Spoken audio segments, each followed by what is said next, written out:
You're watching New Car Spin. This is the Polestar 2.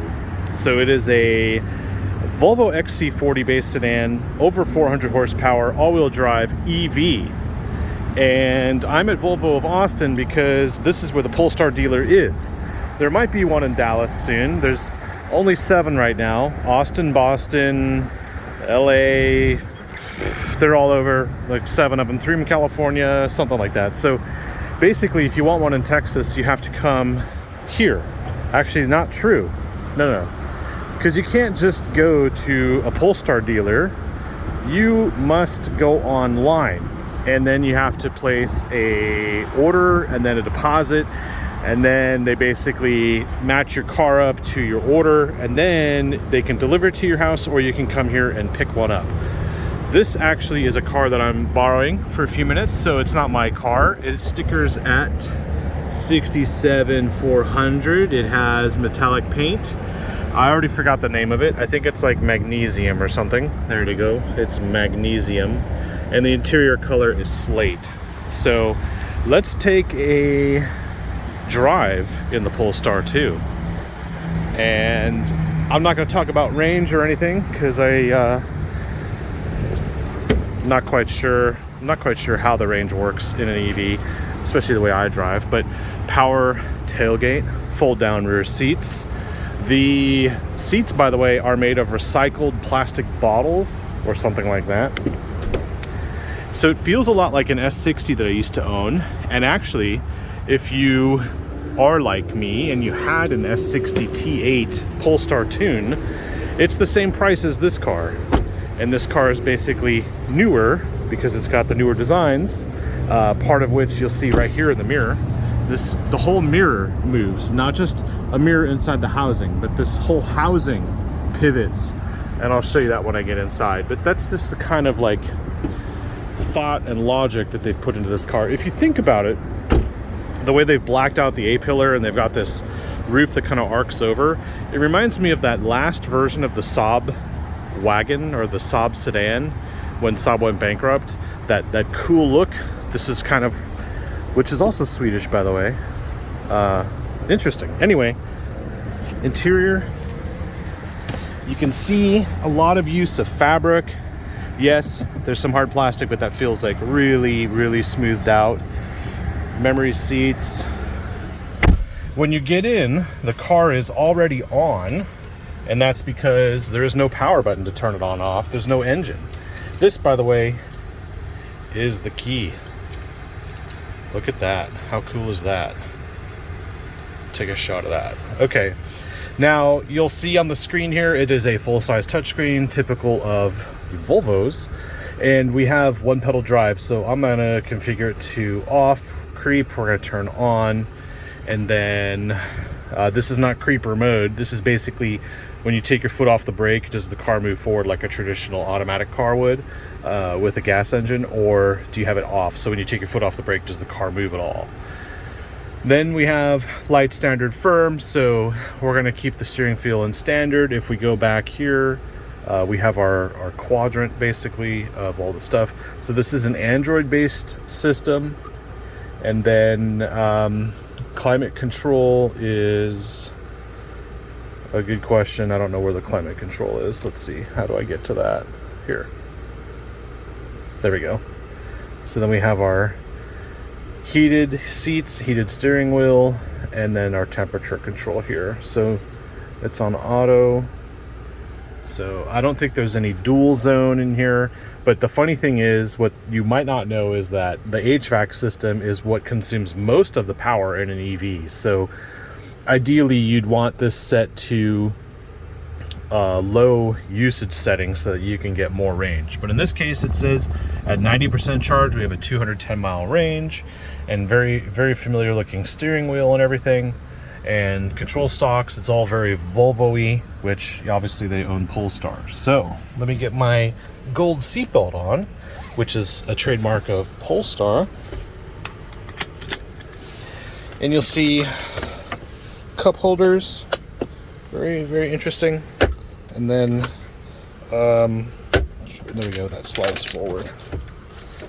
So I'm gonna have my water bottle there. And then wireless charging, you slide your phone down here, it wirelessly charges. We have some ports down here, USB-C looks like, and our defrost controls, and then the volume for the stereo. And it's a Harman Kardon stereo. And you'll notice we have air vents up here, which work quite well. They throw a lot of air around. And then they need to, because you have this huge glass roof. Now here in Texas, I've said that these glass roofs are insane because there's so much heat that comes out of these things. But actually here, this is such a thick piece of glass, and it is so IR or infrared resistant that I don't feel any heat. I just see a lot of light. It's really cool. This, by the way, this Polestar is the performance version. So it has the performance pack, and we're gonna see how it feels. So we don't turn the car on, it's already on. We just put it in reverse, knock it twice. Any more than that, you're playing with it. As you see, the car turns on. We have our map here, backup camera, and we are good to go. So let's just make sure, oh, it's not clear yet. We get our warning and it will auto brake for us and everything. So because we don't have creep mode on, if I take my foot off the brake, it's basically not moving. And I don't know if that's in place of having an auto hold, but it seems to feel like that. So let's go ahead and put creep on, and then we'll go back to the camera, and then I'll take my foot off the brake. Nope, we still have the parking brake on apparently. Where's the parking brake? There's no parking brake button. Huh. There you go. Learn something new every day. All right. Very, very odd. I think if EVs are the future, welcome to the future. This is something that happens is they just keep removing features. Let's adjust my mirror here. Okay, so if I adjust these mirrors, left mirror, look at that. The whole housing moves. That's so cool. It's very aerodynamic when they do that. I think it's also very cost effective. There we go. Kind of a rough road here. I don't think I want to take that exit. They're doing some road construction, and obviously it's not very favorable at the moment. Before I do, let me check out these tires. Let's back up. I don't think I have a 360 camera view. There we go. I do have a 360 view. I'll go forward now.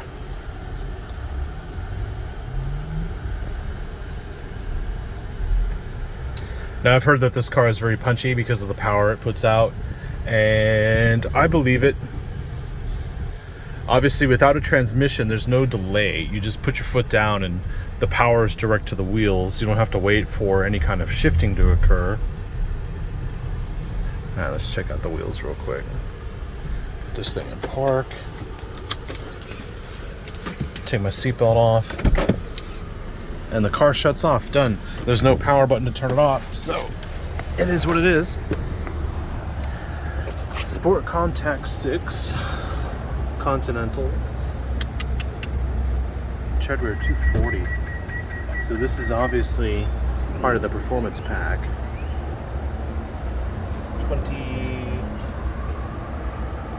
20-inch wheels. Look at that, gold brake calipers and gold valve stems for the Polestar aspect of it. And there you go, 78 kilowatt hour.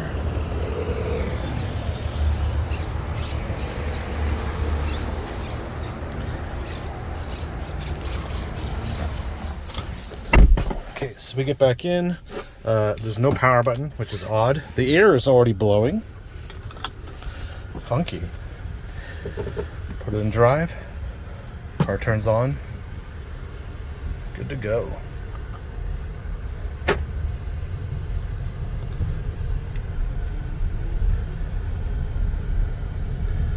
Part of shooting cars in the heat is that, you know, the AC has to blast to stay cool so you don't get all sweaty. Listen to the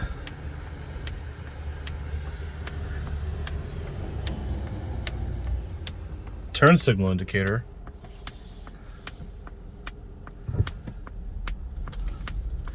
It's a funky sound coming from the what sounds like the stereo.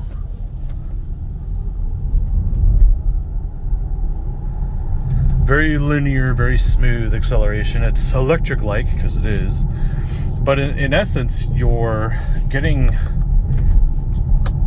a car that has battery packs and electric motors front and rear, so it's all-wheel drive. And EVs put all their power down immediately at zero, basically. So once you accelerate, it's full torque. So you're getting the most you can get. There is a lot of like noise coming through, not necessarily from the tires, but from the road itself.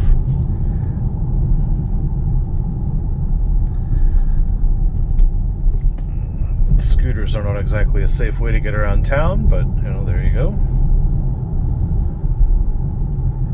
Handling wise, it feels like,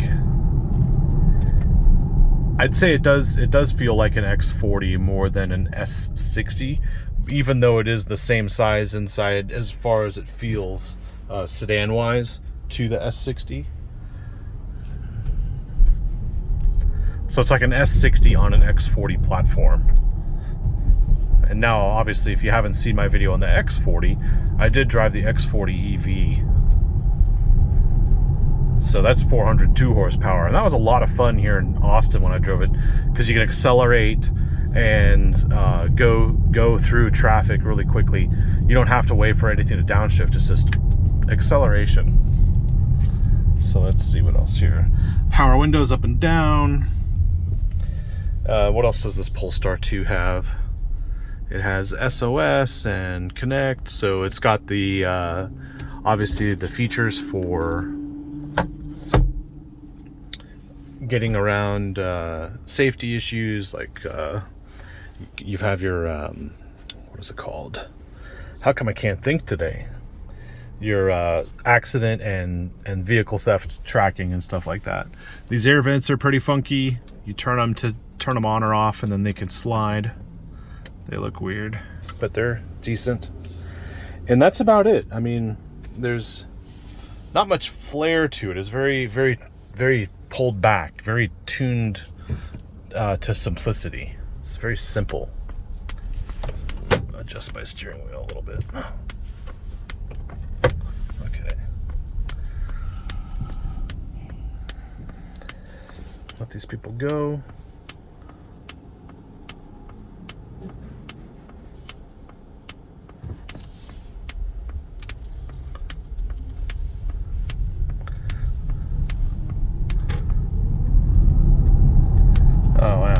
Acceleration is different, that's for sure.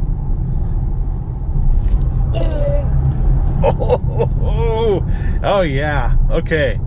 Oh man, let's try that again somewhere else. Let's go to 35 or something. So you can put the hammer down and there's no downshift. So you're expecting kind of like, okay, change gears, rev it up. In an EV you don't get that. It's just pew. Like when you hit an elevator button, and once those doors close, that's the feeling I'm getting here. So let's go to an area with more traffic, and we can kind of get you a baseline for what the passing power is like, because that's really the beauty of these EVs. They are for the city, they're for commuting, but they can be fun. Oh yeah, I wish there was a analog gauge to show you how the speed or the acceleration works, so you could physically get an idea rather than just see a number being printed out. I'm not sure if I can change that. Can kinda, not really. It's all right. I'll stick with what I got. Pressing this button changes those views. And then this is your volume control, and then track left and right, so back and forward, and then your voice commands, and then this is your following distance to the car in front, and this is all your cruise control automation stuff. Okay, so we're accelerating normally, and the throttle input or the accelerator input is just like a normal car. there's just a little bit of toe in, and it accelerates kind of like a car. It's not like you have to be very cautious with how you accelerate. So it's exponential is what I'm saying. It's not like there's 0 to 100, and if you put your foot in 50%, you get 50% acceleration. It's not like that. It's like 5, 10, 20, 30, 40, 50, and then when you get past 50, 100, it seems like. So let's go ahead and go through this. Okay. Oh my God. And these brakes are regenerative. And all right, so here we go. I want to pass that Suburban. Ready? Foot down hard. Now go. Oh yeah. Brakes. So the brakes feel different. They're not like normal brakes. They seem like they have an ability to slow down the car, just not bring it to a stop. Although you can change that if you go here and you go to standard one pedal drive. So it's not like the BMW i3 where it will come to a complete stop. It still creeps because we have creep on, but if we turn creep off, now if I take my foot off the brake, we're stationary, right? So there's no button though to make that all happen at once. There's no auto hold button or anything. So that might be something they can consider doing. Let's see if we go to more. So car status, all is good. Go back. Getting around on this screen is different than the traditional Volvo one. Assist. We have our different assist systems.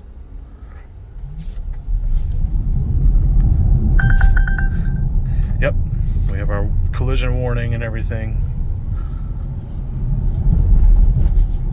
These lovely Austin roads really put things to the test. Okay, ready? Oh, sheesh. That's what I'm talking about. So that's the beauty of these EVs. But then, of course, you do need to charge them. So you have to have a way to charge at home, or your home has to be able to have that ability. Wow. I could do this all day long. That's the problem. I think if you've got an EV that can do that kind of stuff, you got to use it, right? You can't just like cruise along. I think part of that aspect of EV driving isn't really just about signaling that you're trying to change the world. It's really that you are, I'm faster than you feeling. But then the problem is, like, when it comes to a track or hardcore driving, like in corners and stuff, you do carry around a lot of weight, a lot of the battery weight.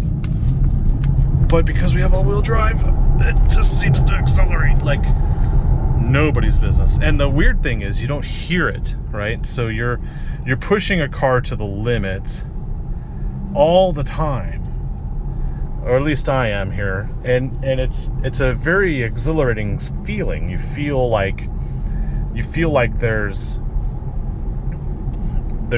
like nothing else you can get out of it.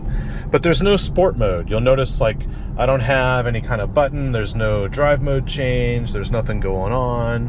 And you just really do have to plan carefully, because if I wanted to pass, I do need to make sure that there's actually somewhere to go, right?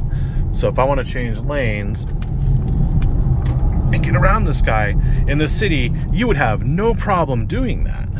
But then that next lane better not be stopped, because these aren't exactly the strongest brakes in the world. They don't really match up with that acceleration. That's the problem I've got.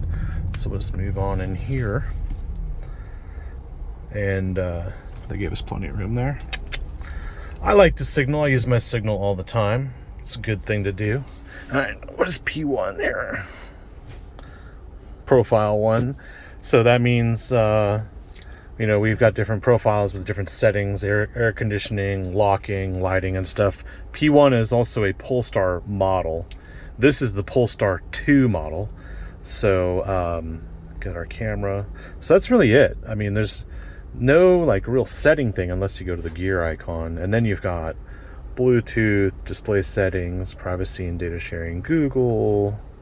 So this is where it's coming. You know, you're basically still not replacing your phone, but it's more and more like your phone, but it's in your car. And some people might like that. They might want to get away from like the staleness of a brand, a particular brand's infotainment system.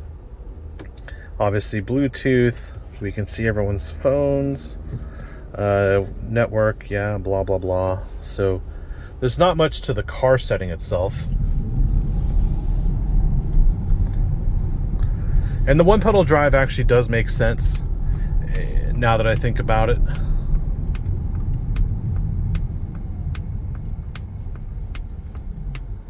Yeah, now it came to a complete stop. And now it's holding at the stop. So there you go.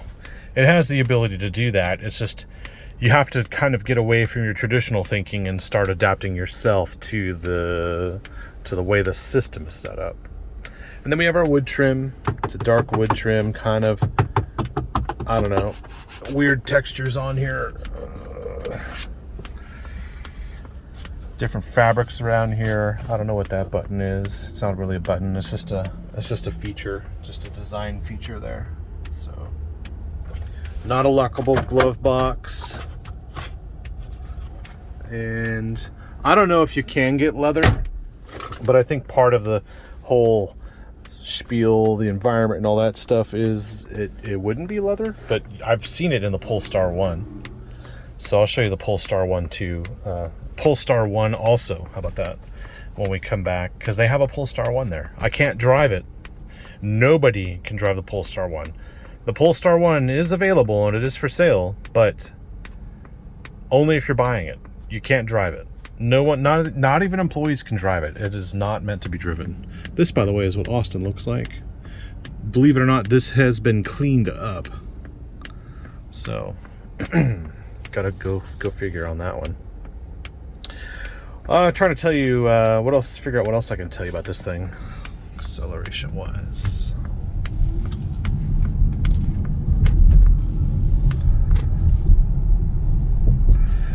No one senses the EV.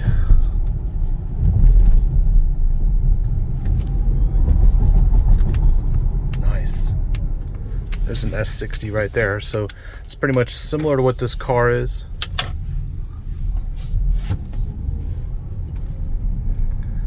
And then we'll go around and catch that Polestar 1. Subaru Forester, there's the car I'll be driving today as well. So yeah, Polestar, it doesn't have dealerships per se, like you would think traditionally. You have to go online, order one, place a deposit, and then they match a deposit to the car. So in this case, they have some Polestars here, you can see. And so some of these are sold, and some of them are available. And those I think are the EV. Nope, they're not. But they make EV versions of the Polestar as well. So let me actually park it. This doesn't self-park, which is weird for an EV, is that it wouldn't have that self-park ability. But let's park it there. So I'm taking my car in for service today. It's the 1-year service, 10,000 mile thing. And I came in here and I'm like, hey, can I drive that? And they're like, sure. So that's why I'm driving it. I always look at the reflection there to see where I'm at as far as the parking. So it's a little handy tip for you. Look in the reflection. All right, so put it in park, take the seatbelt off. Okay, open the door. Take the foot off the brake. Well, that's it. It's done. Weird, huh?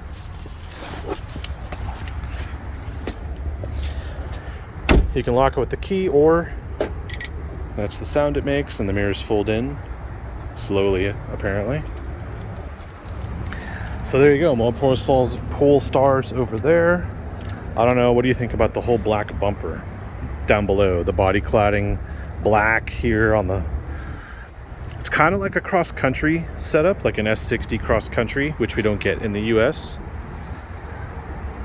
It's different. It's different. And then, of course, there's the Polestar 1, which is the first Polestar, and they're not producing anymore, so this is about 160,000. Reminds me of a BMW 850. Oh, yes. Look at these wheels. Oh, my God. Door handle's cool. On the inside, leather. More Volvo-like, but it's a coupe.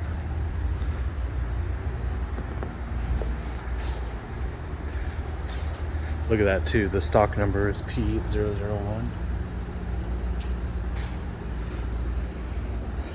156,000. Wow.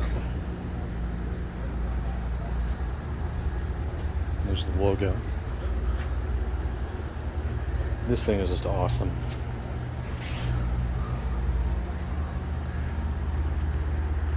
And there will be a Polestar 3 soon, so keep an eye out for that. Polestar 1, Polestar 2. All right, like, subscribe, please comment, and yeah, there you go. Polestar 2, finally driven. Lots of fun. If you want one, go online, order it, place your deposit. They'll match one of these to your orders. Whatever color you want. I guess they'll just have to order the color. But it's not like any traditional experience from a dealership you've ever had. You have to go online and place the order. Even if you came here today and said, I want to buy that car, you have to go online, place the order, place your deposit, and then they match that order to the VIN. It's different. Totally different now. Which I think is going to be the model for more manufacturers as we go on with the chip shortage, because as there's more vehicles being produced, they're being purchased, and you'll still want to get what you want, but you have to wait for it to come. So there you go. Thanks for watching.